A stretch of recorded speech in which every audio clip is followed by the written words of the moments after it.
আচ্ছা, যদি power bank কিনেন তাহলে কোন পাওয়ার ব্যাংকটা বেস্ট হতে পারে? ইন্ডিয়াতে তো number one power bank Xiaomi ছাড়া আর এর আশেপাশে কেউ নেই।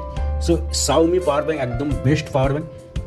এবার আসি সাউমি পাওয়ার ব্যাংকে তো অনেকগুলো ভেরিয়েশন আছে, কোনটা নেওয়া বেটার হবে। যেমন আছে 10,000, 20,000 কিংবা 30,000। আমি প্রথমে 20,000 ইউজ করেছি, তারপরে 30,000 ইউজ করেছি, তারপরে আবার শিফট করতে হয়েছে আমাকে 10,000-এ। কেন? তার পিছনে কারণ আছে। কারণ আমরা লাইফকে ইজি টু কমফোর্ট করা যায় ততটাই কিন্তু বেটার, যেটা আমি ধীরে ধীরে বুঝতে পারছি। তাই আমাকে 10,000 থেকে 20,000, 30,000 থেকে 10,000-এ আসতে হয়েছে। 20,000 এবং 30,000 পাওয়ার ব্যাংক ভার থাকে এবং ওয়েট একটু থাকে, তাছাড়া ওর যে থিকনেসটা থাকে মোটা থাকে, তাই ইজি কিন্তু পকেটে ক্যারি করা যায় না। আর এই যে পাওয়ার ব্যাংকটা, এটি কিন্তু পকেটে ক্যারি করা যায়।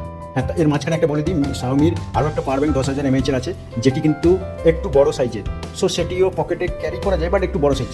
আমি বলবো কমফোর্টেবল সাইজের, একটু প্রাইসটা বেশি হলেও 200-300 টাকা বেশি হলেও এটি সবচেয়ে পারফেক্ট। ইজি টু ইউজ কেন? যাদের ফোন দ্রুত চার্জ শেষ হয়ে যায়, দিনে 2-3 বার করে চার্জ দিতে হয়, কোথাও কোনো জায়গায় গেলে সবসময় আমরা মোটা বড় পাওয়ার ব্যাংক নিয়ে যাওয়া সম্ভব নয়। 10,000 mAh এর যদি পকেট পাওয়ার ব্যাংক হয় তাহলে পকেটে করে চলে যেতে পারে। তাছাড়াও পকেটের মাধ্যমে মোবাইল এবং পাওয়ার ব্যাংক একসঙ্গে রেখে দুটো চার্জ করা যায়, এটা ছেলেদের ক্ষেত্রে স্বাভাবিক ব্যাপার। তাই ইজি টু ইউজ এতটা সুন্দরভাবে হয় যেটা কোনো কল্পনা হয় না।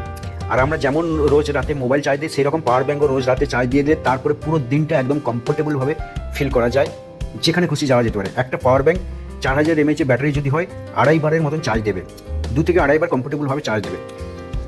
তাই সমস্ত রকম দিক দিয়ে বিচার করে দেখেই আবার কিন্তু 10,000 mAh পাওয়ার ব্যাংকে এসে আমি সত্যি লাইফটাকে হ্যাপি ফিল করছি।